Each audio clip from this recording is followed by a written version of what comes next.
Council, we are live. Good morning. Thank you. I will call the meeting to order and ask the clerk to do a roll call, please. Shortreed. Present. Councillor Dayu. Present. Councillor Berry. Present. Deputy Mayor Danielson. Present. Mayor Moffat. Present. Thank you for that. Sorry, my computer has just gone to a blank screen, so give me a moment. Seems today is the day. Working off paper. Item number 3 is our land acknowledgement. We respectfully acknowledge that the Township of Algonquin Highlands is located on Treaty 20 Mississauga territory and in the traditional territory of the Mississauga and Chippewa nations, collectively known as the Williams Treaties First Nations, which include Curve Lake, Rama, Hiawatha, Alderville, Scugog Island, Beausoleil, and Georgina Island First Nations. We acknowledge an historical shared presence of Indigenous nations throughout the area and recognize its original Indigenous inhabitants as the stewards of the land and waters since time immemorial. May I have a mover and a seconder to approve today's agenda? Deputy Mayor Danielson, Councillor Dayu. Moved by Deputy Mayor Danielson, second by Councillor Dayu, be it resolved that the February 3rd, 2022 council meeting agenda be approved as circulated. All in favor? It's carried. Thank you. Disclosures of pecuniary interest. I am declaring an interest on item 13A regarding firefighter remuneration, as my spouse is a volunteer firefighter. Are there any other disclosures today? Councillor Dayu and then Councillor Berry. Thank you. Yes, I'd also like to declare a conflict of pecuniary interest on the same item as my spouse is also a firefighter. Thank you. Councillor Berry. Yep, I'd like to declare a pecuniary interest for item 18A in regards to the Arts Council request, as I'm a member on the Arts Council. Okay, thank you. And so when, I don't know if we've done conflicts before on Zoom, maybe we have, but for item 13A, when I and Councillor Dayu leave the screen, Deputy Mayor Danielson will chair that portion of the agenda. Thank you for that. May I have a motion, a mover and a seconder for the adoption of the previous minutes? Councillor Shortreed, Councillor Berry. Moved by Councillor Shortreed, second by Councillor Berry, be it resolved that the January 20, 2022 regular council meeting minutes be approved as circulated. All in favor? It's carried. Thank you. May I have a mover and a seconder to go into item number 8, our public meeting? Councillor Shortreed, Councillor Dayu.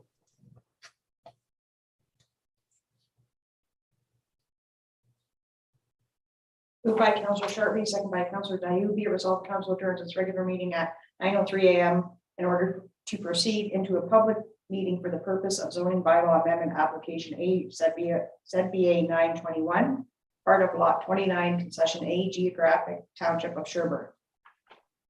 All in favor?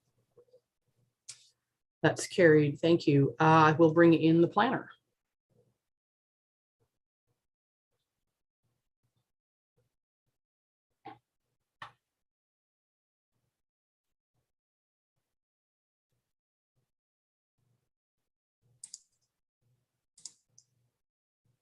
Good morning, Mr. O'Callaghan. Morning. Would you please take us through your report on this matter? Certainly. So this is a zoning amendment application. This property is located on Main Street. It's zoned highway commercial exception 4 and designated as part of the Dorset settlement area under the official plan.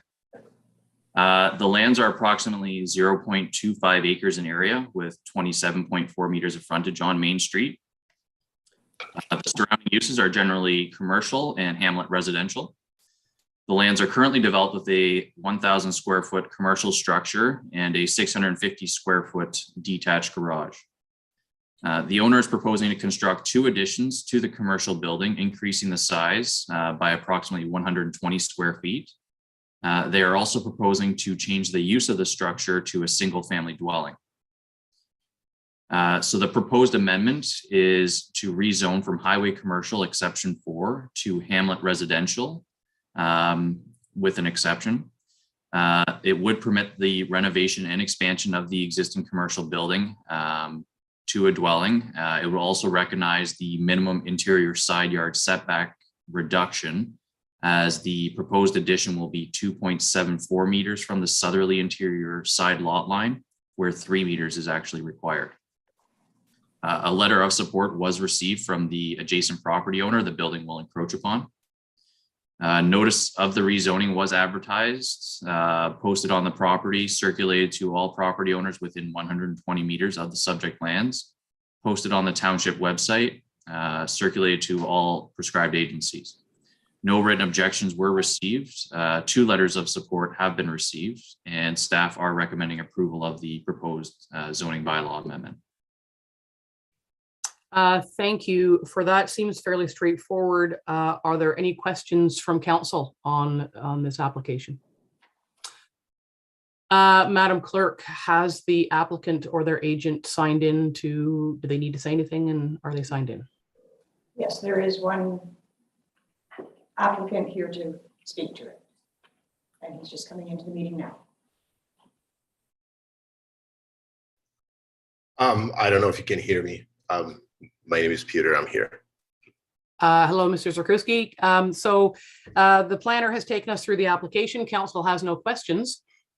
Is there something that you feel you need to say on the matter? No, I don't really have much to add unless you have questions for me. I don't believe there are any questions at all. Just one last circle back for council. Any questions? No more hands coming up. Okay, then I will. Could I have a mover and a seconder to resume the regular session of council? Councilor Shortreed, Deputy Mayor Danielson.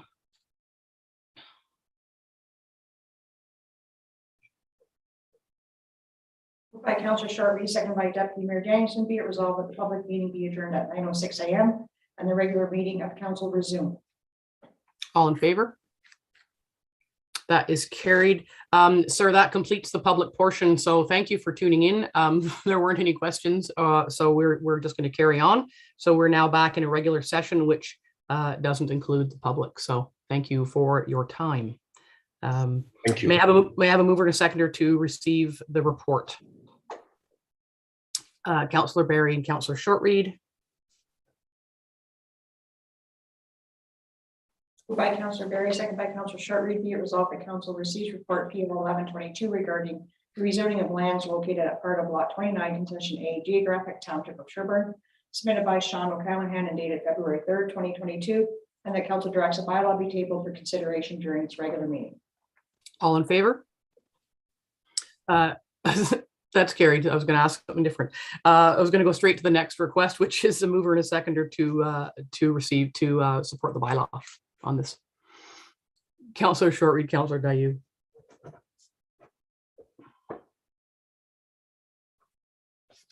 Moved by Councillor Shortreed, second by Councillor Dayu, be it resolved that bylaw 2022-9, being a bylaw to rezone lands located at part of lot 29, concession A, geographic township of Sherburne, from highway commercial exception 4, C14 to Hamlet residential HR to permit the renovation and expansion of an existing commercial building to a dwelling located within the minimum interior yard setback of the proposed Hamlet residential HR zone, be received and read a first time, considered read a second and third time, and finally passed with the corporate seal affixed.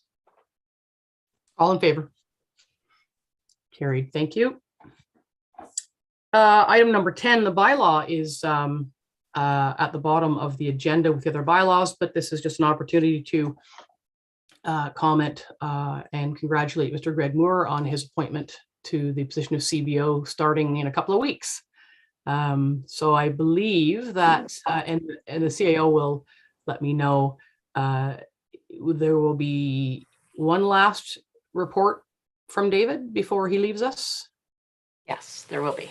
So we'll talk to David next time he's around. So we'll see the bylaw for Greg's appointment at the conclusion of the meeting, but just want to acknowledge and thank him for putting his name forward and all the work he's done. And we look forward to him carrying on the good works of that department.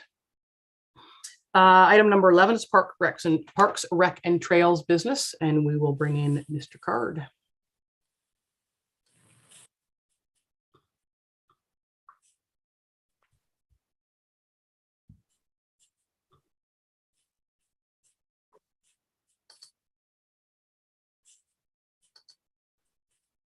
Good morning, Chris. Good morning, Mayor and Council. You're still with us so far? Keep an eye on your battery there. So far, so good. I've got 93%, oh no, 89% on the battery. Well, you're good. Councillor Barry is joining us via generator today as well. So there's power outages scattered throughout the community. You are talking to us today about the Lower Fletcher Lake Landing. This is our first go through of the process that council supported for finding a different way of doing landing. So take it away. Absolutely. And the Skin Lake Landing, or known on maps as the Lower Fletcher Lake Landing, Skin Lake being the local name, is the next identified in our asset management plan to be completed. And what I'm looking at with this project is the retaining wall and the docking system. And I've provided a number of images for council's benefit to be able to see exactly what we're talking about, as well as some images of recommendations of just what I'm thinking right now of what it could look like afterwards. So I've put together a questionnaire which would now go out to residents. The residents there do not have a property owners association that can act as a common contact for them. They did at one time, but it doesn't exist anymore. So I'm hoping to be able to send this out via mail to all of the property owners, as well as offer an online avenue to gain some input before we go ahead with the design. At the same time, I want to release a request for proposal to start the process of getting a consultant in place. And once I have the consultant in place and the information back from our questionnaires from the residents, I'd like to bring that back to council for consideration and then start to refine that design that I'm thinking of. But as of right now, there is opportunity there to come up with a more naturalized type structure, being a gangway and a docking system, rather than what's in place now being the retaining wall and a cantilever dock. And the examples that I've provided are a couple photos of locations around Ontario, the second image being one actually from the Collingwood area, each of which I think would work excellently. But asking some of those questions within that questionnaire, just to see if there's anything perhaps that I might not be considering that may affect people's current use of that. One thing we're not entirely sure of right at the moment, I have a property survey on file, which we were able to get from the county. The location is a mix of shoreline road allowance on the side of the landing, and then there's the county road, and then across the county road is another shoreline road allowance where people park. So I do also need to get a surveyor on site to determine what the boundaries of those are, and then I can understand the limit that I'm working within and if any other considerations need to be there, and also down the road what those limits look like in relation to people storing boats and how we want to consider our future adjustments of our bylaw, which would affect potentially what's happening there. So right now, I'm looking to council really for input, feedback, approval on my initial ideas for a design concept, approval for the questionnaire to go out, and to send out an RFP now to get a consultant in place to be able to start moving forward on the project.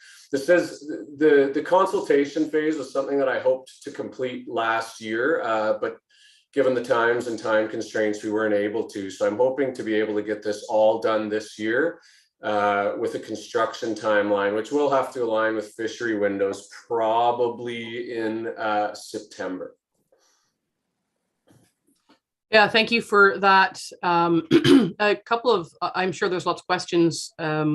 I think I love the idea of the floaters. I think the floaters are, to your point, far more environmentally considerate than, retaining walls. So we'll see, what folks think about that. I also think it's important, you'd mentioned it, and I'm going to say it again, that we are approaching the docks and landings in accordance with the asset management plan, because someone's going to see this discussion and see this, survey to property owners and say, well, there's only 15 water access people there. And we know that we have landing and parking problems right across the entire township. And we don't have the millions and millions and millions of dollars it would take to give everybody what they want at each of those locations.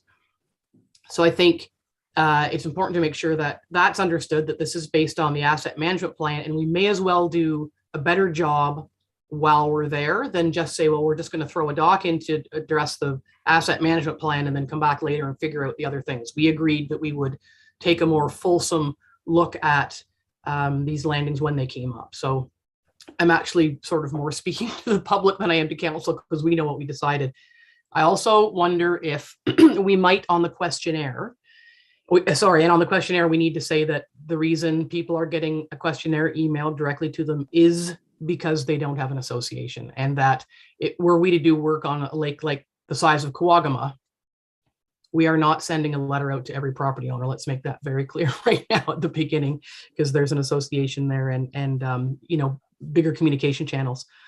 I wonder if on the questionnaire, if we could have some sort of disclaimer that says that this is an information gathering exercise and that we may not be able to address all needs and wants.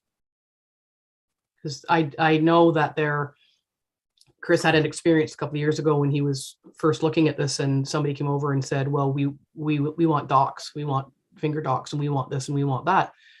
Absolutely understandable that folks have needs and wants for these locations, but we may not be able to achieve or fund them. So it's kind of a best balanced outcome. So anyway, those are sort of my starting thoughts on that just to set the table for, you know, that this is the first time we're working through this process. And it could change as we go through the asset management plan and approach other landings along the way. But that's enough words out of me. Thoughts from council on what Chris was looking for today? Deputy Mayor Danielson.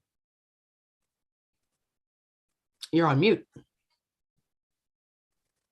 I was really impressed with the report. I like the survey. I'm really glad to see us, you know, that we've established and are going through this process. I think it's a good one. Of course, I'm looking at the images. I definitely, you know, like what's being proposed. I've got a preference, but I think we need to wait and see what the people on the lake have got to say about it. I'm just kudos to Chris for getting this together. Yeah, can I just interject there again? And I know I sound like I'm being, you know, the cautious kitty here, but the purpose of the survey is to gather information that will allow for decisions to be made.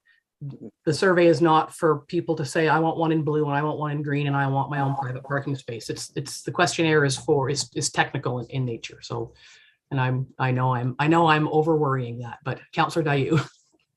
Indeed, but you know, to that point, I think Chris has done an admirable job at finding the language to get that experience-based knowledge without waving the carrot of a blank check to do whatever. I thought the language was exceptionally well chosen, and I'm really happy to see that. I did have one question, Chris, on the survey, question 10. Hold on, I'm just going to change screens here. Question 10 was, how satisfied are you with the current boat launch? This is for the launch itself, excluding the retaining wall and dock. I wasn't sure when I read that if you meant the current condition and safety or the current design or both. Yeah, good question. And through you, Mayor, either or. And right now there's a gravel launch there, and I'm not there on a regular enough basis to understand to what extent that is meeting needs, and perhaps it's just perfect in people's view, or perhaps there's some issues that are with it that haven't come to our attention at this time that maybe residents have just been handling themselves. So it's really a matter of gauging what the satisfaction is. The next question talks about are there any suggestions that you could make that would be helpful in considering how it could be improved? And I don't know what that may look like. There's launches that we have that are very robust in that they're concrete slab structures that are much wider and much longer. But there's also a number that are almost identical to what's happening there now. So my personal opinion for a spot like that would be that an improvement would be adding some new gravel. But I may find out through this that people say, you know what, this, like, we've been having a hard time with this aspect for some time now, and we're just letting you know, and perhaps this could be considered in the design. I don't know what I'll have come back, and that's why I'm asking the question, but certainly it could be to either one of those points. And I think that's a really good conversation point, because the purpose is to put in place something that works and will work for a long time without creating a burden on the township. Another thing to take care of. We do know with the 27 docks and landings that we have, the two that I can speak to that I hear about continuously is the concrete slabs at Little Boschkung. They separate with the ice, and then, you know, trailer wheels sort of they go down, up and down, and water levels affect them. And it depends whether the boat launch is steep like this or more shallow. And certainly at Beach Lake, it's not a very big launch. It does have the concrete and your wheels. I mean, I can sit and watch them, and people will be backing vehicles down, and there's a deficit at the end of the concrete. And then you watch people for 2 hours trying to pull their trailers back up out of that. So what we don't want to do is create a more poor situation for the users, and something that is going to increase the requirement for patrolling and fixing and reviewing on a regular basis. If gravel works, gravel's great.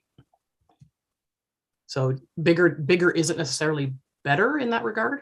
When we don't have 3 boat launches, we have or landings, we have 27, and they take a lot of time. So yeah, I think it's great to see what comes out of all of this. Thoughts from other members of council on Chris's proposed approach here? Deputy Mayor Danielson. The only question that I've got is on the issue of the part of this being on the county road or county property, and do we have an agreement with the county for plowing? I see that they plow out the parking area. We do not have any such agreement, and it is actually township staff who plow the parking area there. Okay. Yeah.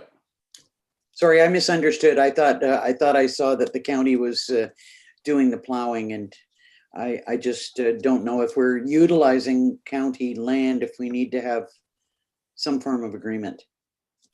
And if I may, through you, Mayor, to that point, there may be, once I get the surveyor on site and determine the limitations of the extent of the shoreline road allowances there, we might find that I need to have some correspondence with the county in some regard, but we might not. It just depends where those lot limits lie. But that is one of the potential outcomes. Councillor Dayu. Thank you. Chris, in your opinion, is there merit in asking people what size of boat they currently have? Because if it's a lake full of tinnies, that might affect design in a way that would be different from a lake full of houseboats. I think it certainly plays into considerations for the size, width, and depth of the launch. Absolutely. To the mayor's point, in the past, when I've gotten information from people that they're having challenges launching a boat in an existing launch, oftentimes through discussion with them, I find out that they've recently purchased a new boat, which was larger than their last boat. And although they've been on the lake since, generations, they haven't had issues until now. So in general, trends are moving towards people having larger boats. How we want to look at that in the future is something that we need to decide, I think, as as a principle of our own, whether or not we want to add for the potential future increased size and look at it that way. How that pertains to what people are doing now and what size boats they have, you know, we can offer them what works for them now. We can certainly ask the question just to determine, you know, where things currently stand and what the kinds of trends are. Ultimately, if we were to find out that a number of people were saying, you know what, the launch just isn't meeting our needs, it needs to be wider and deeper. Well, that is going to have a cost tacked onto it that will add quite a bit to the project cost. And then we're going to have to decide, you know, what the cutoff is for boat size. It's helpful information, but ultimately at the end of it, with the information we get, I think we'll need to make some sort of philosophical decision on how our approach will be in general moving forward on that.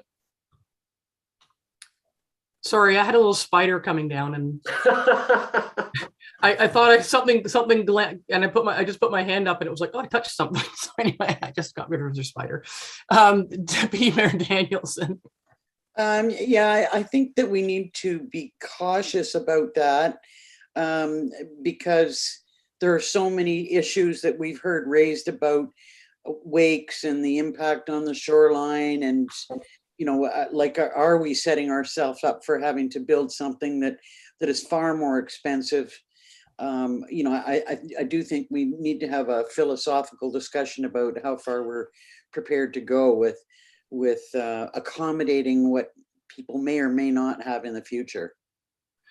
Some of these small lakes don't accommodate, you know, big boats. Yeah, Councillor Dayu, and then Councillor Berry. Yeah, no, I agree completely with Liz. And there's also the other side of that coin, which is if the lake is similar to, for example, hardwood, where there is, for all natural reasons, a limitation on the boat size that you can have on the lake, then we don't want to overbuild something either. So it's one of those odd pieces of information that is both helpful and can help us to keep our budget under control and keep the infrastructure meeting the actual need, but also the fear of opening the gate wide open and maybe releasing a process that we were not intending to release. So yeah, it's a tricky one. It's a bit of a dance, that one. If I can just interject for a moment, we have lost Councillor Shortreed, and she has just sent me a note saying that she just lost her power. So I'm not sure, Madam Clerk. I know in our procedural bylaw, we allow for 10 minutes to a member of council to reconnect. I do not know if Councillor Shortreed has a generator and if she'll be back on shortly, or if at all. So what do we, for process, what do we do? They'll take the 10-minute recess and allow if Councillor Shortreed's able to call in. Okay, so we, Councillor Berry, you're next up when we come back, and we'll just recess so we can bring, hopefully get Councillor Shortreed back by video or telephone, right?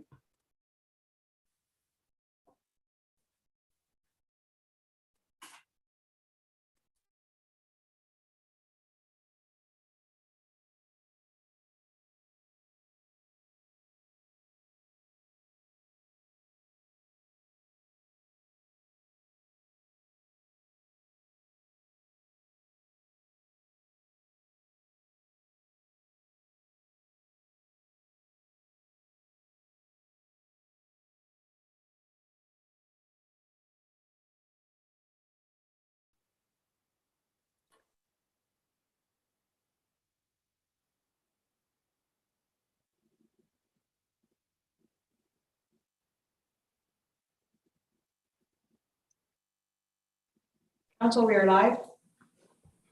Thank you very much. So we are reconvened. We have Councillor Shortreed via telephone.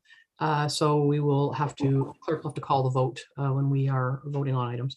Okay, so we were in the middle of something. Councillor Dayu, had you finished your? Yes, and you were about to go to Councillor Berry. Thank you, Councillor. Thanks for the reminder. Councillor Berry, go ahead, please. Councillor Dayu asked my question in regard to size of boats. I guess what what my thought with the discussion in the highlights. Chris says that in item number 2, that there's 34 waterfront properties, 15 are accessible only by water, and the development capacity has been reached. And I just wonder, how does that development capacity being reached formulate any sort of growth on said docking landing system? If we know right now that there isn't going to be much development there, is there an equation in how we proceed with that? Well, Chris may have some thoughts because he crafted it, but one of his questions in the draft is about asking folks to report to him about day use. And so again, we have to balance the fact that it's not our job to provide marina services for the world. And so it's more information gathering. So if there's no more development capacity on the lake and there's only 15 boat access properties, other than whatever number of, day users there may be there, that I think that's what Chris is heading toward, but he can maybe answer that more clearly. Yes, thanks. And the question is very much around considerations for the size of and availability of parking. Particularly as we get into looking at the bylaw and how that relates to people storing equipment, et cetera, it's going to affect how people, if they're not able to continue to store equipment, how they would have to access. And currently, the parking that's at that location is not enough that would provide 15 spaces for trucks or vehicles with trailers, meaning that if all water access property owners were there at the same time and they were not able to have a boat somewhere on site and they were needing to launch and then take their boat out each time they arrived, there wouldn't be enough room. And if we were to add to that there's a significant amount of day use, I do know that lake does get stocked actually by the ministry folks and volunteers. So I can imagine that there's some level of fishing day use that would also affect parking. So the development capacity is one aspect of the big picture of how many people are accessing now and how many people might access in the future. Once I know it's at development capacity, if we're considering providing some level of parking, I then know how many parking spaces are required just for the residents on the lake. And then a decision would need to be made around how much extra parking if there's a significant amount of day use. Deputy Mayor Danielson. And I was just going to say that just because it's the lake is deemed to be at capacity doesn't mean that there won't be any more development. It means there won't be any more lots. But there could be undeveloped lots there that are still, that we're going to have to consider at some point in time. Madam CAO is going to respond to that. Well, just to add to that, is not only does it not mean that there's necessarily no more development, there could actually, I agree, be some vacant lots, but also redevelopment of existing properties. So which could increase the use of parking, et cetera. So. Yeah, and I think what we need to two things that I wanted to add is around the parking. We have parking. We already have existing parking challenges on far bigger lakes with far more water access properties. So we do need to be cautious about what decisions we make based on what might seem like an relatively easy solution for those 15 folks at this landing. But we have for years prided ourselves on trying to have equitable application of philosophy across the entire township. So what we do here for 15 water access property owners could set the stage and the expectation for what we then would have to do for much larger areas for where there have been longer standing severe issues with parking and blocking of roads and that kind of thing. So I think we need to keep that in mind as well. And which is why I want to circle back to in the beginning, I'd said, I think we need on the questionnaire, a disclaimer that says that we're happy to hear your thoughts, but it doesn't mean you're going to get what you want. You might get what you need based on the municipality's ability to pay and create and develop. And I think that also speaks to a conversation around this that I think someone else already touched on. CIPs. I mean, we may need to be looking at public-private partnerships around these things. So we need to make sure that we scale them as well. So what is a municipality with hundreds and hundreds and hundreds of boat access cottagers and landings that are, to many, deemed to be inadequate for their uses? What are we obligated to provide? And we're the ones who decide that. And I think part of this, well, we know that the reason for this new approach is to find out what people are looking for, but it doesn't mean everybody gets what they want. So I think we also need to keep in the back of our minds the idea that we may be we're probably going to having a future conversation about partnerships to help fund some of these things. And I think the township needs to go in that direction anyway on many issues facing us. But let's just keep that in mind. So I think this is a really good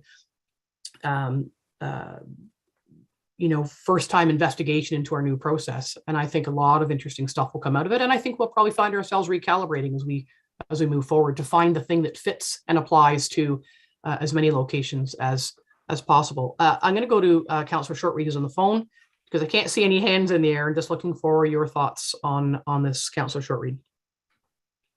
Thank you. My questions were already answered. It is a fantastic survey. The only suggestion I would make is in the letter, just put a please respond by date, just so that you're getting a lot of answers quicker, sooner than later. That's it. Yeah. Councillor Barry, did you have your hand up again a few minutes ago? No, I just wanted to thank Chris for his answer and the discussion on my question. And I think it is relative information when he mentioned about the lakes that are being stocked, because that's another thing that we can just add to our question when we're going ahead with each dock going forward. Councillor Dayu, you had your hand. Yep, go ahead. I did, thanks. Chris, would you kindly remind us of the timeline for this? You mentioned it earlier, but would you just say it one more time? Yeah, I'd like to be able to get these letters out as soon as possible after this meeting. The construction timeline, given the fisheries in-water work windows, it's basically restricted to, from my understanding, September. With the decision being made, when would you foresee bringing it back to council for a final design decision? Okay, so I would hope to release this questionnaire for a month, retain the consultant, bring this information back to council after that month, so likely March or April. And then we would, with the consultant and those questions, after we've had the discussion with council again, do the design and bring that hopefully May, late April, middle of May, something like that. Madam Clerk, what's the decision-making? What are the decision-making limitations in light of the election and possibility of being lame duck? Or because it's already in the budget, it'll be fine? Talk to us about that a little bit, please. Yes, there's going to be 2 dates where there's a possibility that council may be lame duck. We would know on nomination day, which is August 19th. And if not, then there's a possibility on after voting day on October 24th. But anything that is in the budget is fine. Okay. All right. Thank you for that clarification. Chris, anything else you want to ask about this? Anything that's come up in the conversation?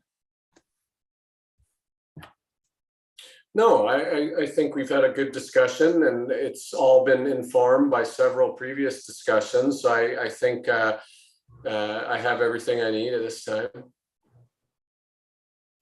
Anything further from council on this? May I have a mover and a seconder then? Oh, sorry, Councillor Dayu, did you have something else? Yeah, I'm just going to throw it out there. I have a really good sense of the information that Chris has already presented because the lake is in my ward. I know it, relatively well, not very, very well, but I can visualize what he's written. I can't do that for Kushag or other lakes that are not part of Ward 3 because I don't know them as well. And it reminded me that when we have gone out to see a place before making a decision on something, there's been a lot of value in that. And if the design decision isn't until mid-May, I throw it out for general review, the idea that maybe we could try to get up here and take a look at least at the dock, how it is now, get a sense of the lay of the land. It could be really fruitful in advance of our possible mid-May decision. Yeah, I think that's a good recommendation, and I would hope that folks who weren't familiar with properties would be looking at them. Same with some of our zoning applications that come forward. If you're not familiar with the area, get in your car and go and look at it. And so I think that's important for us to remember that I rely on you to represent these folks because that's your ward, and I think conversely you can rely on other ward reps to represent those folks where perhaps you haven't been able to get out and see something. But by all means, nobody should be making a decision about a piece of property they haven't seen when the scope of potential change is this big. And so it's a good reminder to, although I don't know that you'd see much right now, but certainly as spring gets closer and some of the snow goes away, but yeah, folks should get out and go for a drive. Thank you for that. A mover and a seconder on this report to move it ahead. Deputy Mayor Danielson and Councillor Barry.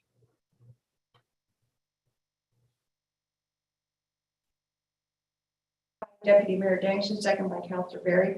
Be it resolved that Council receives report PRT 222 regarding Lower Fletcher Skin Lakes landing submitted by Chris Carr dated February 3rd, 2022. And the Council directs staff to proceed with the project steps and related questionnaire as amended as detailed within the report. Councillor Shortreed, yes or no? Yes. Yes. Councillor Dayu, yes or no? Yes. Councillor Barry, yes or no? Yes. Deputy Mayor Danielson, yes or no? You're on mute. My apologies. Yes. And Mayor Moffat. Yes. That is carried.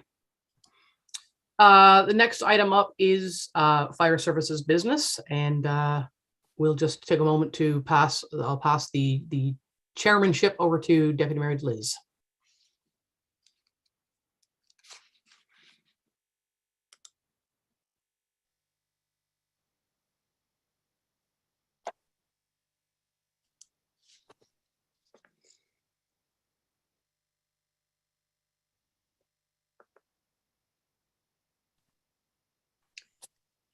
So the next item on the agenda is firefighters remuneration, and I believe we'll bring in Chief French to give us his report.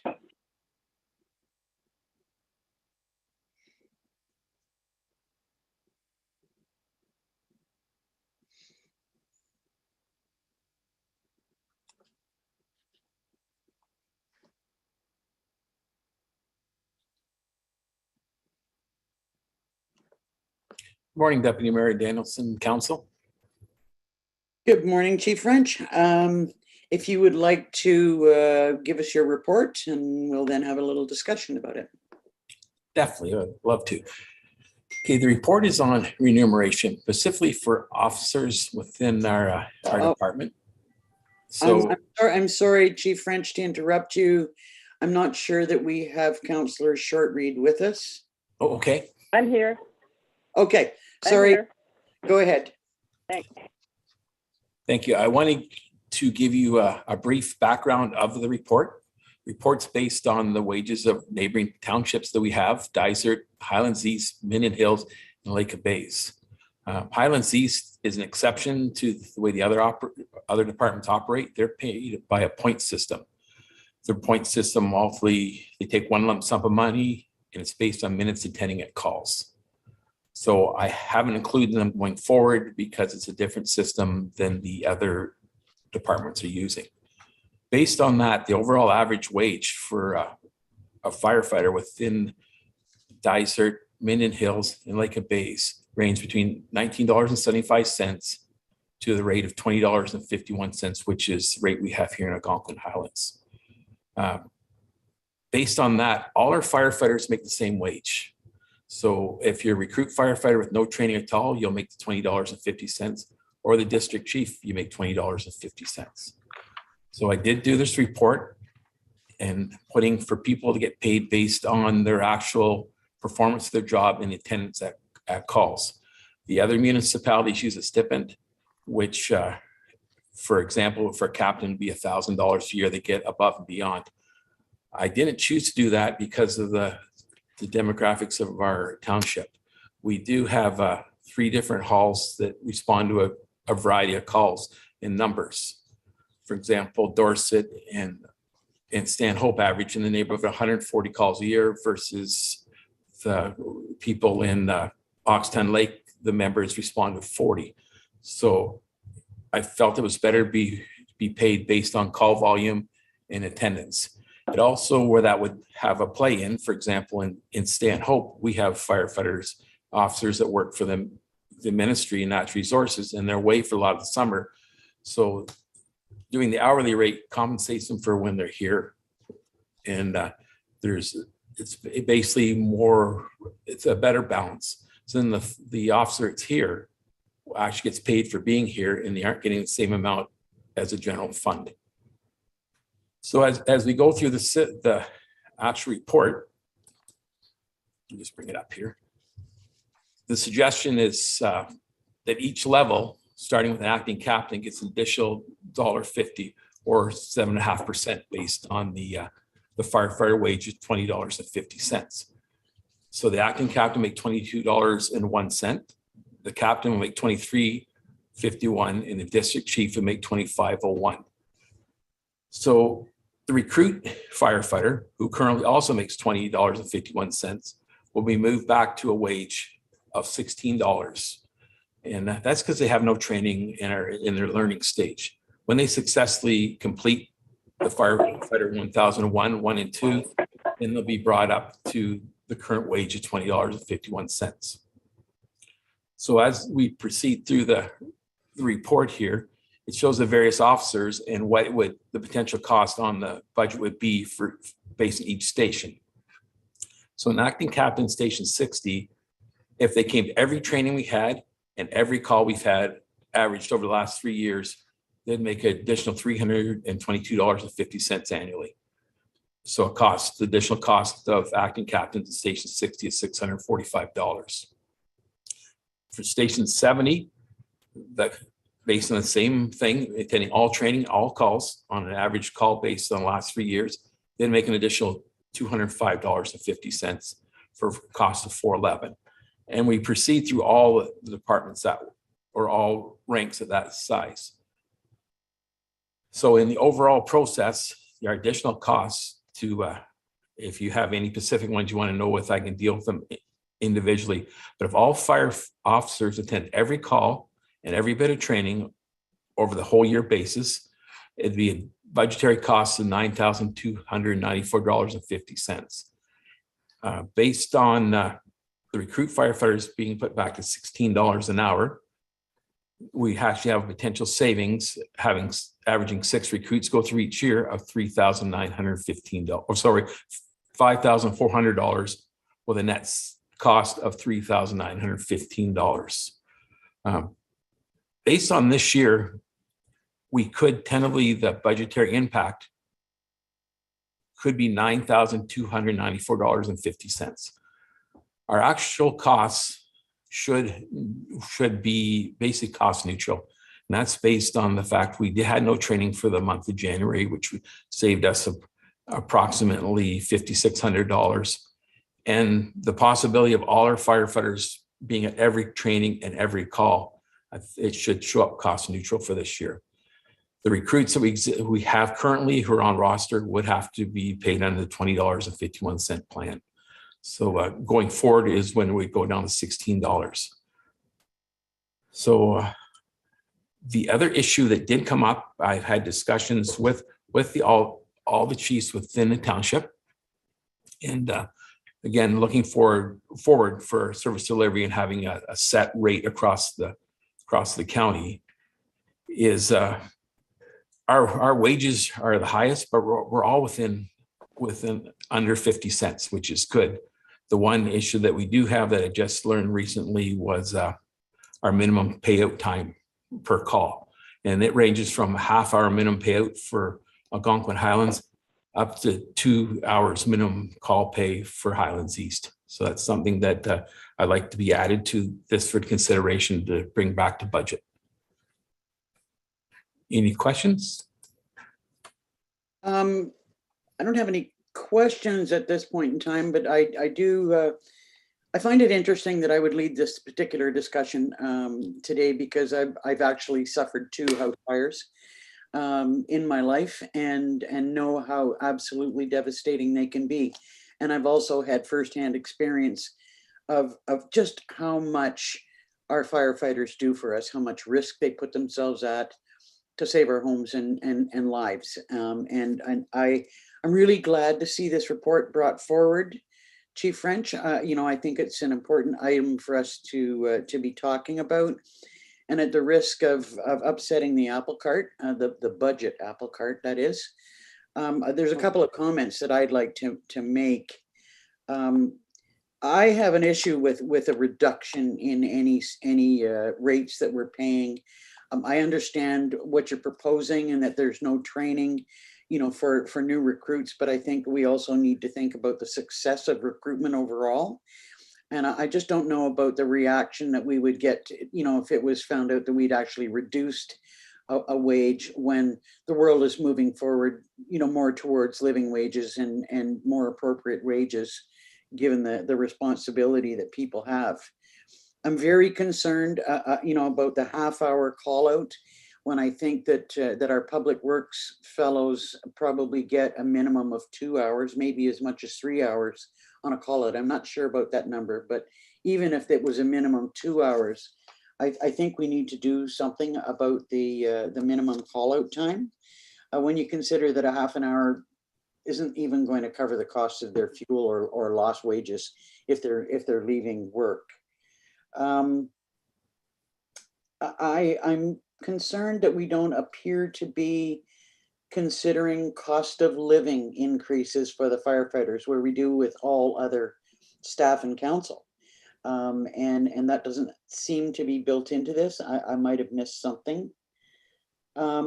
Also, another point that I'd like to make, I've made several calls about this before this meeting, just to sort of try and get my ducks in a row.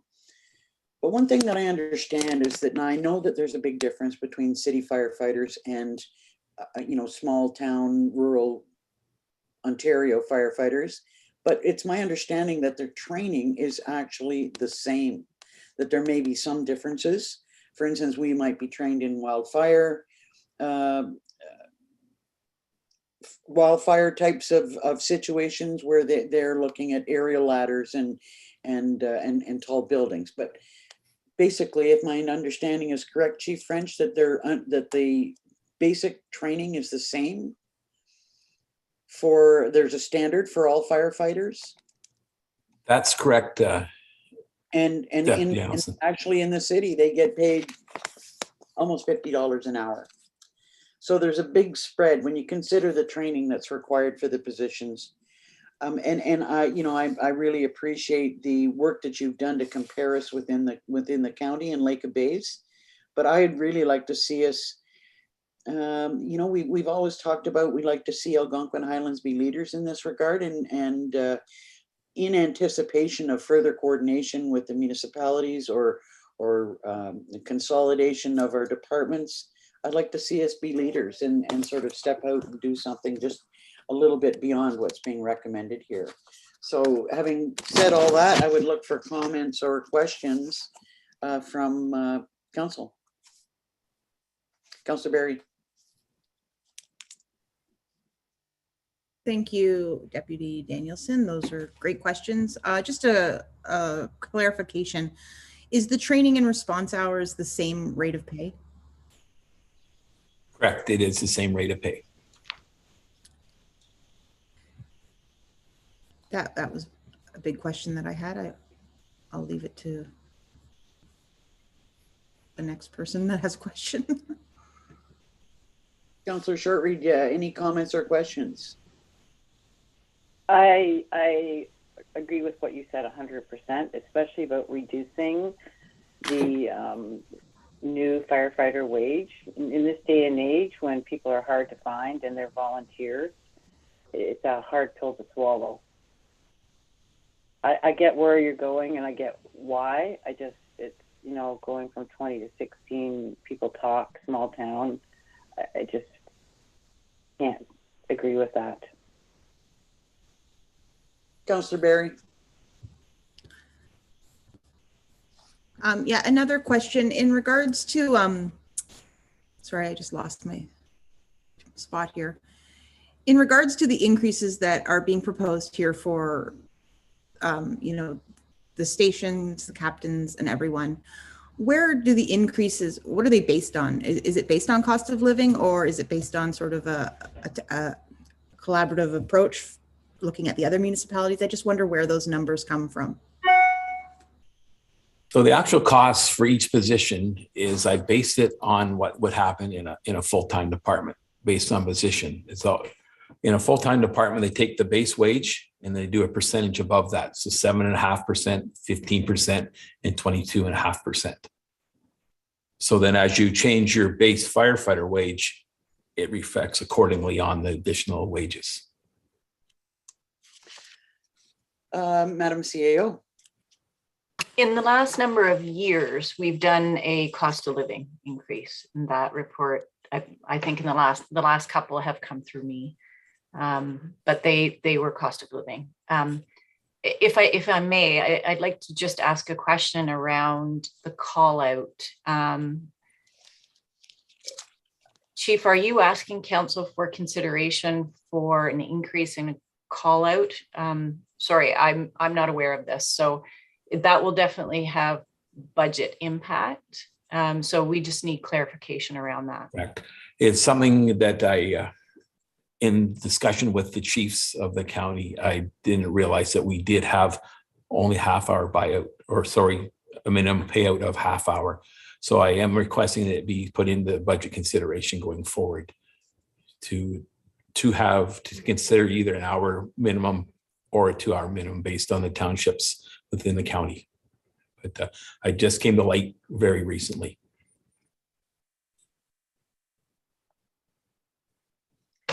I'm glad to hear that that we do a cost of living increase for the firefighters. I had that was one of the things that I had checked on or was inquiring about, was the minimum call out. That I just thought that a half an hour just would not be sufficient to cover their actual cost if they were to respond and then, you know, the call was dropped for some reason or other, they didn't have to go further. Councillor Barry. So would there be an additional increase on top of what is being proposed here in regards to cost of living? Yes, that's my understanding. Is that correct, Angie? It absolutely, there would be an increase in the budget, and I'm sorry, I'm not aware of this, so I have no idea what that would look like. To be honest, I'd request council defer that so that the chief and I can have an opportunity to analyze that and see to bring a proper recommendation back. I have no idea what that would look like. Councillor Barry. I think this might be one of our more challenging cost of living increase discussions this year. And I just wonder if we've heard at all potential what that number might be in a percentage. That's one of the questions that I have put to the treasurer, and I believe the recommendation is at 2% in what's going to be brought forward to us, and I've got some concerns about that as well. I know that it's a little bit higher than some of the increases that we've authorized in the past, but when you look at I understand statistics are leaning more towards 5%. And we're hearing, some horrific stories about increasing costs right now that probably haven't been, properly calculated into provincial or federal numbers for cost of living. So I suspect that we'll be having a, fulsome discussion about cost of living increases overall to see where we can land. Councillor Barry? Sorry, this is my last question, I think. You're allowed to have all the questions you need.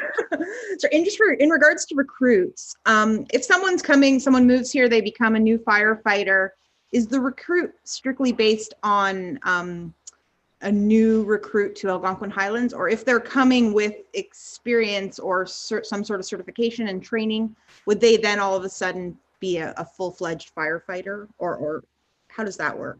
Correct. If a recruit gets hired here that already has an FPA 1001, firefighter 1 and 2, and their hazmat, then they would come in at the same pay rate as the other firefighter currently are. The recruit training is the person prior to taking the training that we do provide for them here in the county through a recruit training program.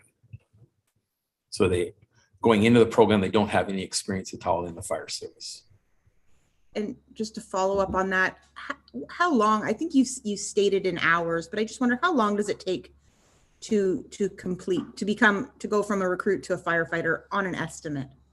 Approximately 200 hours. So we are starting a recruit program for our current firefighters this Saturday, and they should be all completed by the end of June. Okay, thank you. Councillor Shortreed, do you have, because I can't see you, are there any further questions or comments that you'd like to make?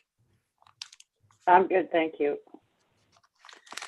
So what I'm hearing from the CAO is that she'd like to see this item deferred. Is that what you're seeking, Angie? Not necessarily all of it, just the portion on the call out. Just so we can bring possible figures back to council on what impact that might have. Because at the moment, I haven't analyzed that at all. So, but the other part of the report, if council wishes to proceed with it or make changes, then I'm fine with that. Oh, okay. With respect to the call outs, I just think that it's important that if there is a standard that's higher across the county, and we have a different standard for public works, I know that it's a little bit different, but I truly believe that we need to give consideration to that. I can see that you've got another comment.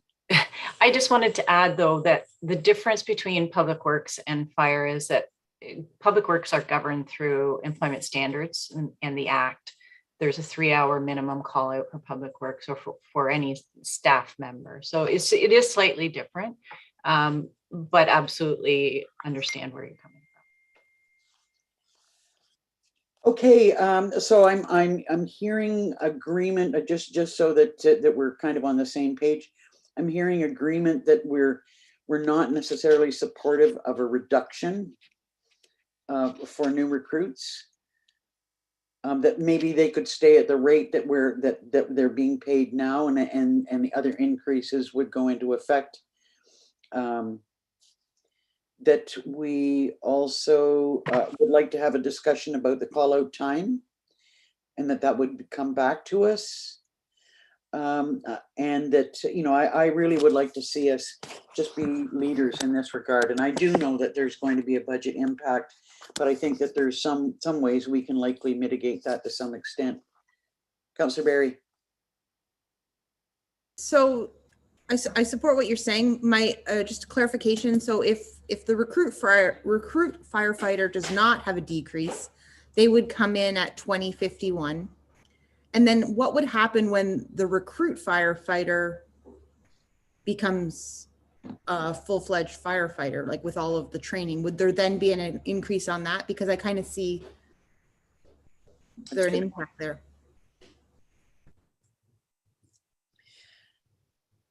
Go ahead, Chief French. To you, Deputy Danielson, No, there would be no change in wage. They're already getting that full wage a firefighter would get. Yeah, that's something that might need a little bit further consideration because, while I don't want to see, us do any reductions, there really should be, some reward or compensation for having gone through all that training. So that needs to be, I would think that needs to be built into to these numbers as well. I'm thinking that maybe the best approach for us is to leave our comments with Chief French, defer making a decision, and then have it come back with some updated information that we can say yes, yay or nay to.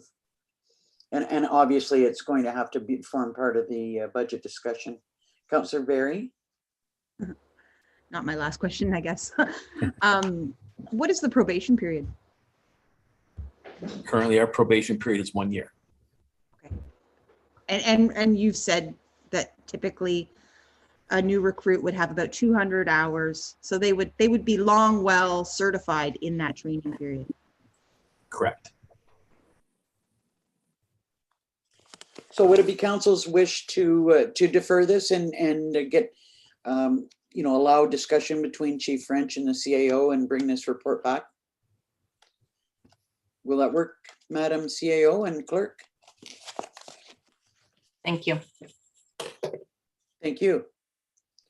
So do we need a resolution to defer? Just a moment to drop it up.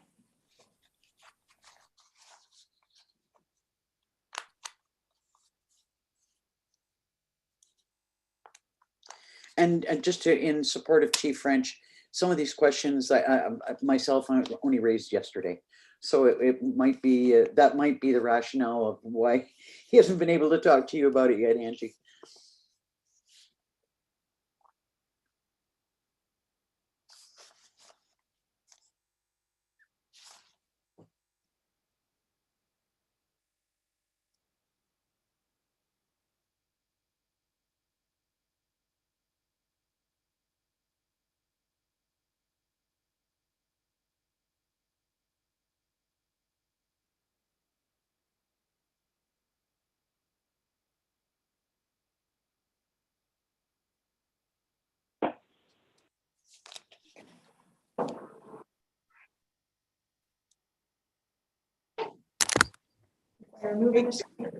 Could I have a mover and a seconder for deferral? Moved by Councillor Barry. I will. Seconded by Councillor Shortreed. Moved by Councillor Barry. I'm sorry, go ahead. Moved by Councillor Barry, second by Councillor Shortreed. Be it resolved that council receives report FD 222 regarding firefighter remuneration submitted by Michael French and dated February 3rd, 2022, and that council defer its decision and request staff to bring back further information for consideration. All in favor? Yes or no? Yes. Councillor Barry, yes or no? Yes. Deputy Mayor Danielson, yes or no? Yes. That's carried. Councillor Barry, you have a question? When it does come back to us, is it possible to see the final numbers, not just the increase? Just, how big a difference it is overall? Go ahead, Chief French. Through you, Deputy Mayor. With it being a volunteer department, I can give a proposed price based on worst case scenario because we don't know what the response level of our firefighters are. Some calls we have 2 firefighters at, some we have a full turnout. So an average firefighter might make 50 to 60% of the overall calls. So it will vary. And as I did with the officers' rates, I did base that on the worst possible scenario for us. So it'd give you, we allowed for the worst outcome. Or the best, depending on how you look at it. Yes, yes. Councillor Barry. I guess I mean more in comparison from if we were to look at the numbers from 2021 at what we were paying last year and the same, if the same numbers were used with this sort of proposal. definitely. The report will be based on the 2021 numbers, and I think that would be quite accurate in the overall part of it. Any other questions or comments? Okay, that concludes our discussion, and we can bring the other members of council back.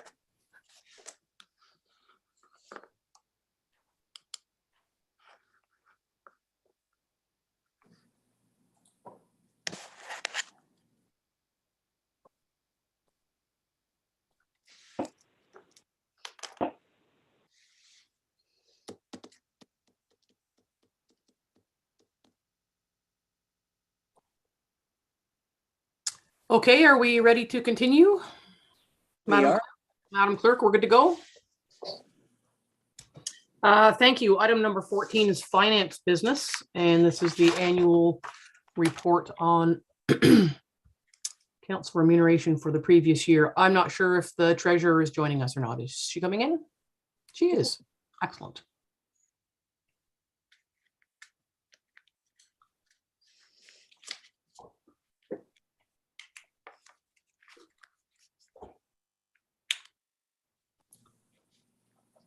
Good morning, Madam Treasurer. Good morning, everyone. This is the annual report for council and committee remuneration for the previous year. That is correct. It is a requirement that we report this information every year and break it down by each member of council and then also any committee members, which in this case is the Committee of Adjustment members. And notably that the costs are down because of the less no travel and so forth. So I don't know if anyone has any further questions or. Any questions, comments, thoughts on this report? Seeing none, may I have a mover and a seconder to receive it? Deputy Mayor Danielson and Councillor Barry.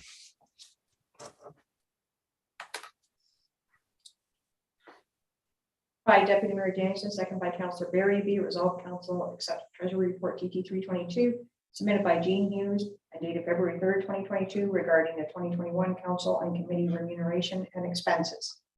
Madam Clerk, before you call the vote, I think Councillor Barry had her hand up.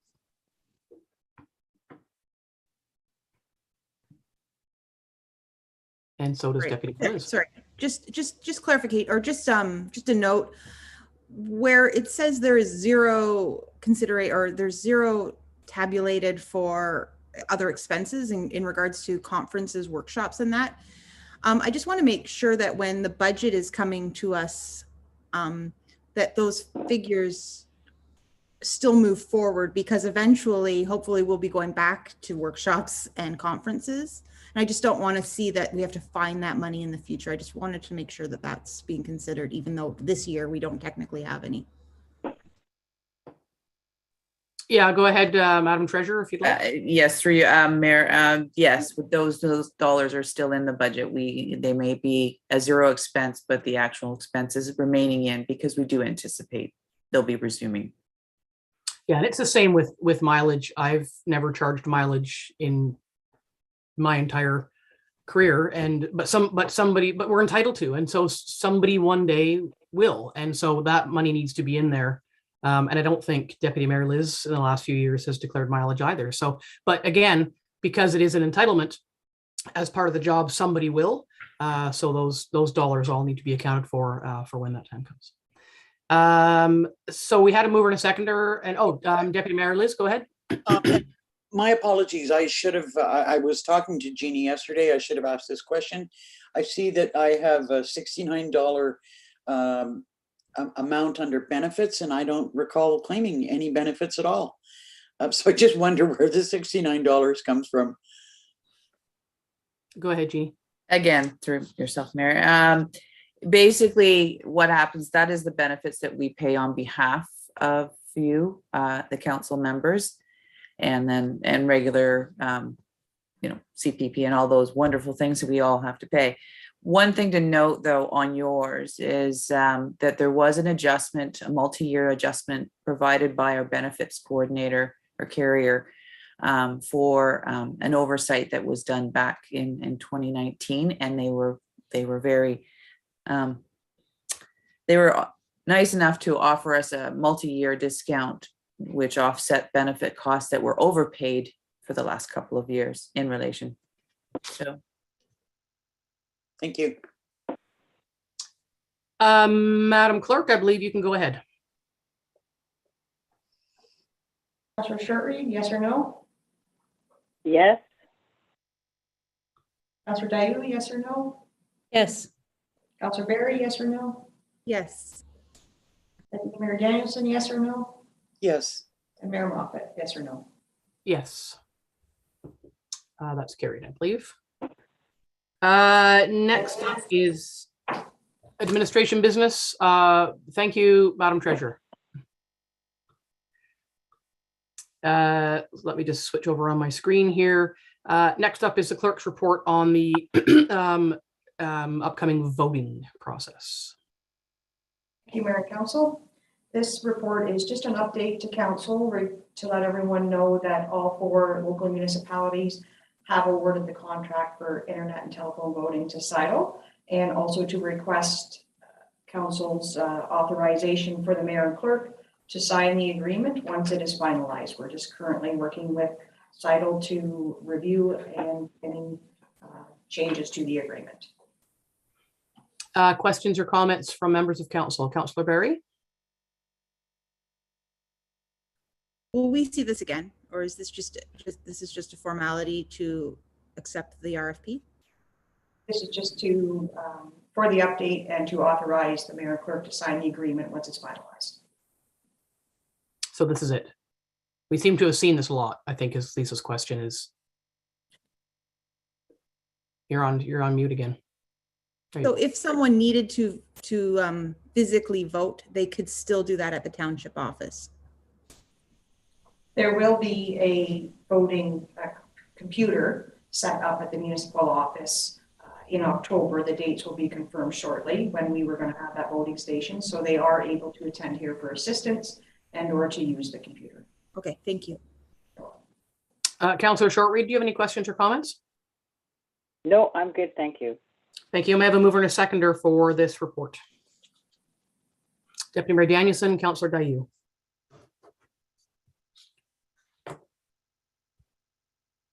By Deputy Mayor Danielson, second by Councillor Dayu, be it resolved the council receives report CO 222 regarding an update on the joint RFP for internet telephone voting system for the 2022 municipal and school board election, and further council authorizes the mayor and clerk to execute an agreement with the final form of content being to the satisfaction of the clerk and CAO with CITO and for internet telephone voting systems in the amount of $275 plus HST per voter as per the terms and conditions set out in the proposal for RFP 2021 Amendment 16 Internet Telephone Voting System.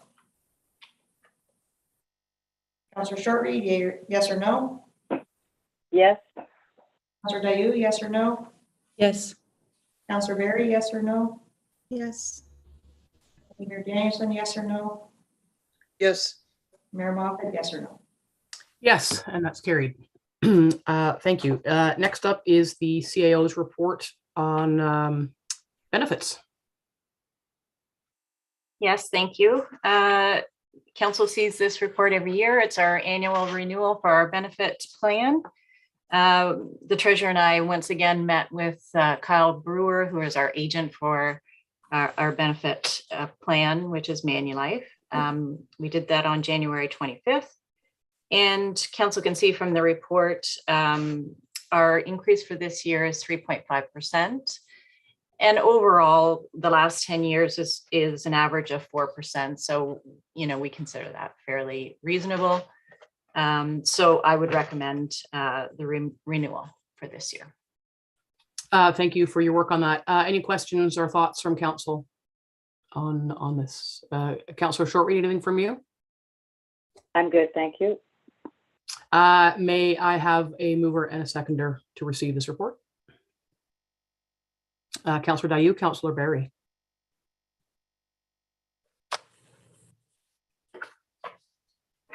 Moved by Councillor Dayu, second by Councillor Berry, be it resolved by council receives report CAO 322 regarding the township's annual benefit plan renewal submitted by Angie Bird and dated February 3rd, 2022, and the council hereby concurs with the recommendations made in the said report and accepts the renewal from Manulife Financial for the provision of the township benefit plan for council members and full-time employees at an increase of 3.5%. Councillor Shortreed, yes or no? Yes. Councillor Dayu, yes or no? Yes. Councillor Berry, yes or no? Yes. Wilson, yes or no? Yes. Yes. And Mayor Moffat, yes or no? Yes, and that's carried. Planning business is next. Just looking with an eye to the time, we usually take a break, excuse me, around now, but we don't have very many items left. What would council like to do? Quick break or just keep going? Because I don't think we'll be here that long. So it's your choice. Somebody decide for all of us. Let's Pardon keep, me? let's keep going. Okay, Councillor Shortreed, are you all right with that on the telephone there? Yes. Okay. I am. Yes, thank you. Okay, great. Then item 16 is planning business, and we'll bring in the planner.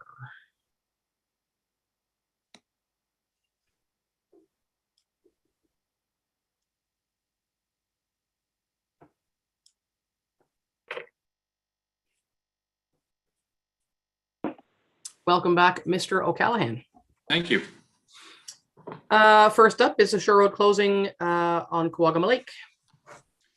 Yes, this is the bylaw to close the shore road allowance in front of this property on Kawagama Lake. It was circulated to neighboring properties and advertised in the paper, and no comments were received. It was also circulated to the commenting agencies, and no easements were requested. So staff would recommend the bylaw be passed as presented. Any questions from council? Councillor Shortreed, anything from you? I'm good, thank you. May I have a mover and a seconder? Councillor Dayu, Councillor Berry. Councillor Dayu, second by Councillor Berry. Be it resolved that council receives report PL 1222 regarding proposed shore road allowance closing fronting property located at part of lot 13, concession 11, geographic township of Sherburne, Wilkinson, Kawagama Lake, submitted by Sean O'Callaghan, dated February 3rd, 2022, and that council deems the said shore road allowance to be surplus and concurs with the recommendation made in the said report and directs the bylaw to stop up and close and convey this said shore road allowance be tabled for further consideration. Councillor Shortreed, yes or no? Yes. Councillor Dayu, yes or no? Yes. Councillor Berry, yes or no? Yes. Deputy Mayor Danielson, yes or no? Yes. Mayor Moffat, yes or no? Yes, that is carried. Sorry, next up is same again, road allowance closing on Kawagama Lake. Yes, this is another bylaw to close the shore road allowance in front of this property. Once again, no objections were received or easements requested, and staff would recommend passing of the bylaw as presented. Any questions, comments from council? May I have a mover and a seconder? I'm going to actually ask Councillor Shortreed if she'd like to move or second something. I sure would. She sure would. All right, put her name down for something. Moved by Councillor Shortreed, and who would like to second that? Councillor Dayu, thank you. Moved by Councillor Shortreed, second by Councillor Dayu. Be it resolved that council receives report PL 1322 regarding proposed shore road allowance closing fronting property located at part of lot 13, concession 11, geographic township of Sherburne, Kawagama Lake, submitted by Sean O'Callaghan, dated February 3rd, 2022, and the council deems the said shore road allowance to be surplus and concurs with the recommendation made in the said report and directs a bylaw to stop up, close, and convey the said shore road allowance be tabled for further consideration. Councillor Shortreed, yes or no? Yes. Councillor Dayu, yes or no? Yes. Councillor Berry, yes or no? Yes. Deputy Mayor Danielson, yes or no? Yes. Mayor Moffat, yes or no? Yes, and that's carried. And the last report is another shore road allowance closing for Roe, Dahlin, Lupo, Kerr, and Cirilli on Cushog. This is another bylaw to close the shore road allowance in front of these 5 properties. It was a joint application between all these property owners. No objections have been received and no easements have been requested. So staff would recommend the passing of the bylaw to close that shore road allowance. Questions, comments from council? Deputy Mayor Danielson. I just, for some reason or other, this one caught me wondering about passing a single bylaw 4 or 5 different properties. I gather that that must be the standard. I just had anticipated that each individual would have their own bylaw, but. Nope, we can do it through a single bylaw. It's simply putting up all the parts on that registered plan. So once that happens, then the lawyer will transfer each individual part to the corresponding piece of property. Okay. Excuse me, anything else from council? May I have a mover and a seconder? Deputy Mayor Danielson and Councillor Barry. Deputy Mayor Danielson, second by Councillor Barry. Be it resolved that council receives report PL 1422 regarding proposed shore road allowance closing fronting property located at part of Lot 3, Concession 2, geographic township of Stanhope Road, Dolan, Lupo, Kerr, and Sorelli, Bouchard Lakes, submitted by Sean Callahan, dated February 3rd, 2022. And the council deems the said shore road allowance to be surplus and concurs with the recommendation made in the said report and direct the bylaw to stop up closing of the said shore road allowance be tabled for further consideration. Councillor Shortreed, yes or no? Yes. Councillor Dayu, yes or no? Yes. Councillor Barry, yes or no? Yes. Mayor Danielson, yes or no? Yes. And Mayor Moffat, yes or no? Yes, and that's carried. Thank you.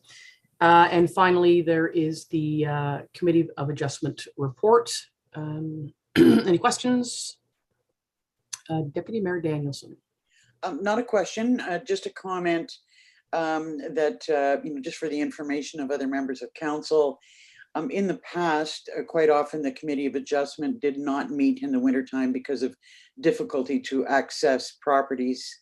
But, we've been trying to move forward and do as many as we can.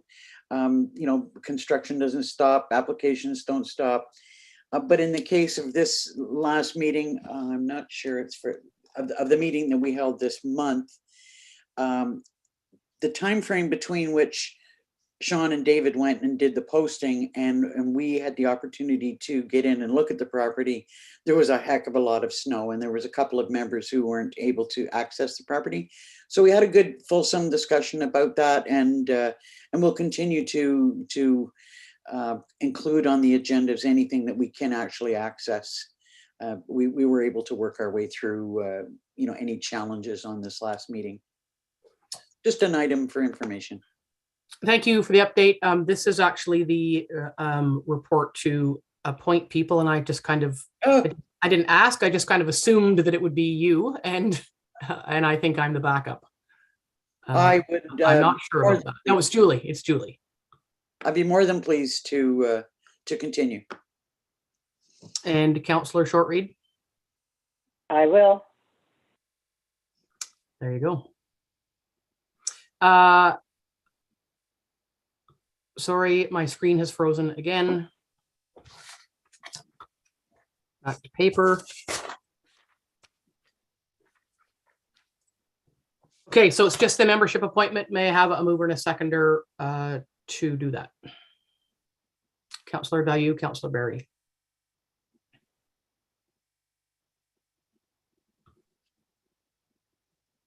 Councillor Dayu, second by Councillor Barry. Be resolved, council receives report PL 4220 regarding the Committee of Adjustment Procedure bylaw submitted by Sean Callahan, dated February 3rd, 2022. The council appoints Deputy Mayor Danielson and Councillor Shortreed to the Committee of Adjustment. Councillor Shortreed, yes or no? Yes. Councillor Dayu, yes or no? Yes. Councillor Barry, yes or no? Yes. Deputy Mayor Danielson, yes or no? Yes. Mayor Moffat, yes or no? Yes, thank you. That's carried. For the external boards, I don't think that there is anything that is of note. I always ask Deputy Mayor Danielson in her capacity as the warden if there's anything from EORN, but I don't believe there is. Other than that, I don't think there's anything to be said on any of those items. So we'll move to item number 18, general business. This is exciting. We've tried to do this before. So this is a formal request coming back once again from the Arts Council. And Councillor Barry is leaving us and has left us for her declaration there. So Angie, if you would like to take us through this topic, please. Sure, I can. So we had the request going back to 2017, and we did some investigations at that time with our insurance company, and what that might look like as far as displaying art within the township office. And the insurance company had some very strong reservations around that, just because the general rule is that you can't insure something if you don't own it, is how they phrased it. And so we went back to the Arts Council with the request that, and on the recommendation of our insurance company, that they provide the liability insurance for the individual, or the individuals provide the liability insurance for us around that art that they wanted to display. And that was a stumbling block. So it never moved forward. We can go back to the insurance company again to see what the opinion is now around that. But that's where we stand now. Deputy Mayor Danielson.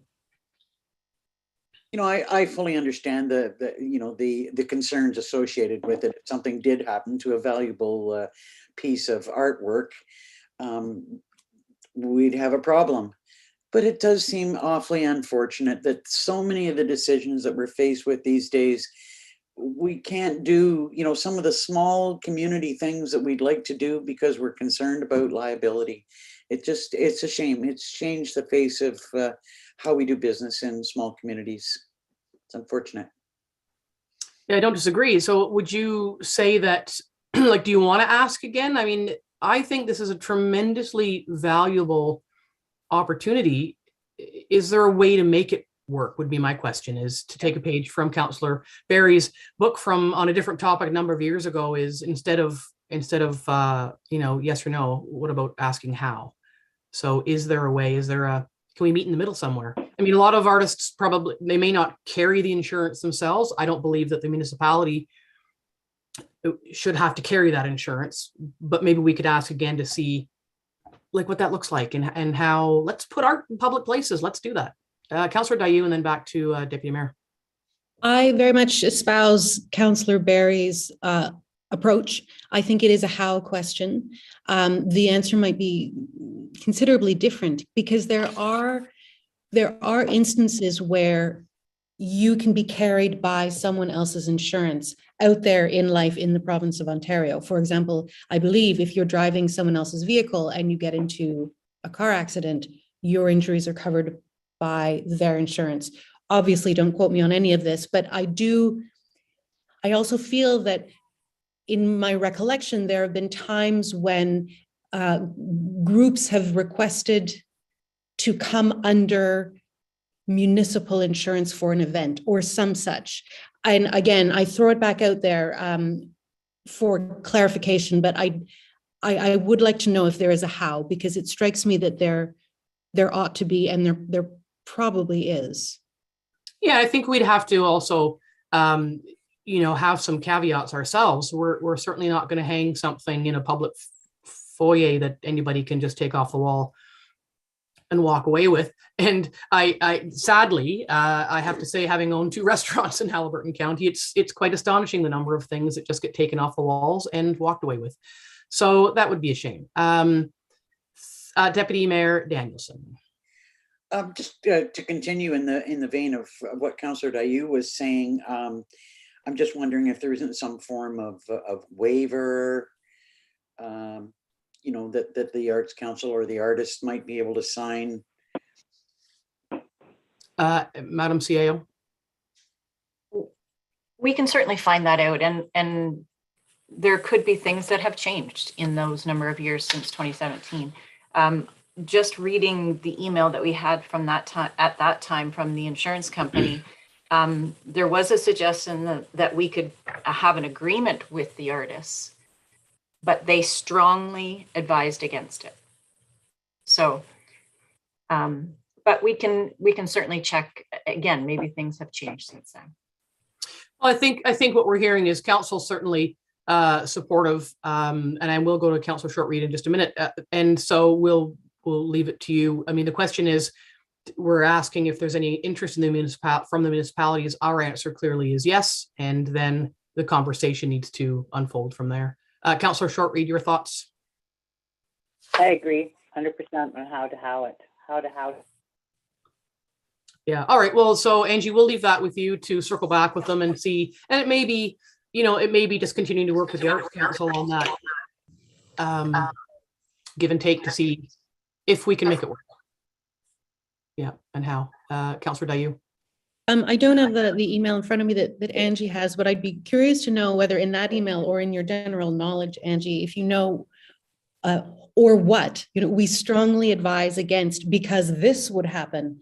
I wonder how extreme the outcome or consequence would be should something happen. And that might be interesting to find out too.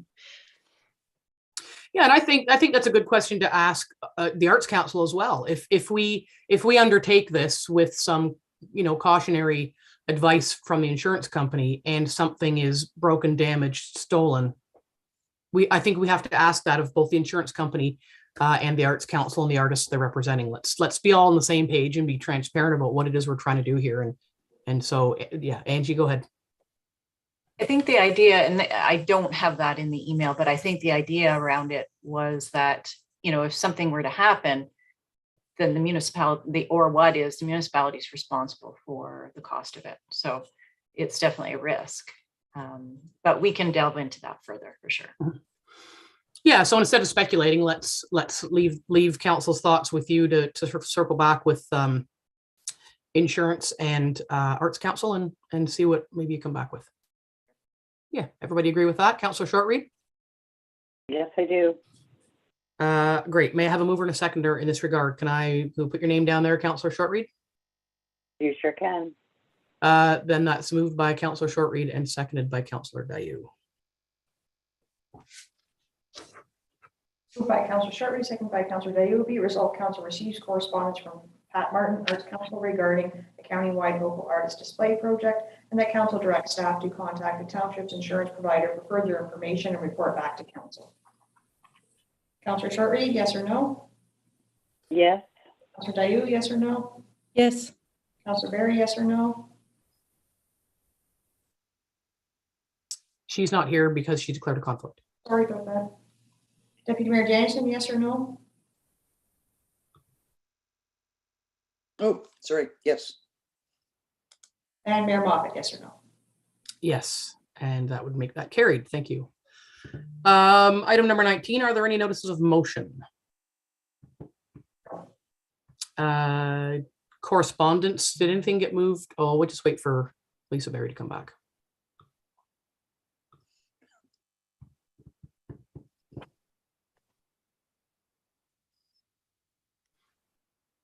Councillor Berry, I was just at item number 19, notices of motion. Correspondence, did anything get brought forward, Madam Clerk? No. May I have a mover and a seconder to receive the summary listing? Deputy Mayor Danielson, and I think Councillor Shortreed has her hand up on the phone. I do. Thank See, you. it's amazing that I could just know that. You are. Moved by Deputy Mayor Dennison, second by Councillor Shortreed. Be it resolved that council receives the February 3rd, 2022 correspondence listing for information. Councillor Shortreed, yes or no? Yes.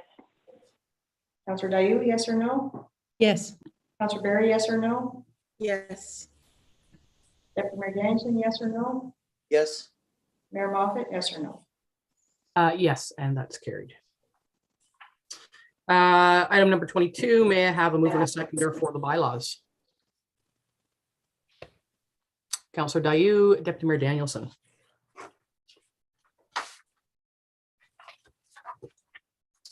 By Councillor Dayu, second by Deputy Mayor Dennison. Be it resolved that the following bylaws be received and read a first time, considered read a second and third time, and finally passed with the corporate seal affixed.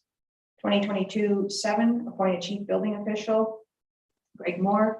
2022-8, 8, authorize the mayor and clerk to execute an agreement between the corporation of the Township of Algonquin Highlands and Sidle Canada Inc., Internet Telephone Voting System, 2022-9, to stop up closing of a part of Lot 13, Concession 11, designated road allowance and registered plan 412, excuse me, geographic township of Sherburne, Quagga Lake, Wilkinson, 2022-10, to stop and close and convey part of Lot 13, Concession 11, designated road allowance and registered plan 412, geographic township of Sherburne, Quagga Lake, Rayborn, 2022-11, to stop and close and convey part of the original shore road allowance in front of concession. In front of Lot 3, Concession 2, geographic township of Stanhope, Ushog Lake, Roe, Dolan, Lupoker, and Sorelli. Councillor Shortreed, yes or no? Yes. Councillor Dayu, yes or no? Yes. Councillor Berry, yes or no? Yes. Deputy Mayor Danielson, yes or no? Yes. And Mayor Moffat, yes or no? Yes, and that's carried. May I have a mover and a second for the confirmatory bylaw? Councillor Dayu and Councillor Berry.